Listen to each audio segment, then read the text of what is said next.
నీ భవిష్యత్తు కోసం రెక్కలు ముక్కలు చేసుకుని కష్టపడే నాన్నైనా వండిన వంట నచ్చలేదని నువ్వు కంచాలు గ్లాసులు విసిరేసిన కోపంలో ఎన్నేసి మాటలన్నా చిన్నపిల్లాడు ఏదో తెలియకన్నాళ్లే అని ఎప్పుడు నిన్ను వెనకేసుకొచ్చే అమ్మైనా నీకో 20 ఏళ్లొచ్చాక వాళ్ళు నీకు విసుగనిపిస్తారు.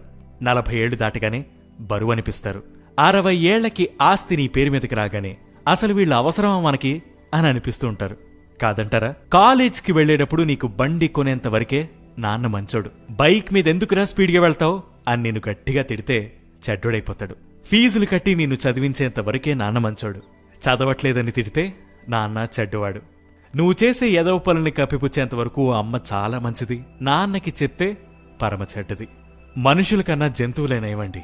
వాటి మధ్య ప్రేమల్ని చూస్తే మనం మనుషులుగా పుట్టినందుకు సిగ్గుతో తలదించుకోవాలి. అమ్మకి గుప్పెడు అన్నం పెట్టడం కష్టం అనిపించినప్పుడు గుర్తు తెచ్చుకో. తను కడుపు మార్చుకుని నీకు అన్నం పెట్టి నీ చిరునవ్వులు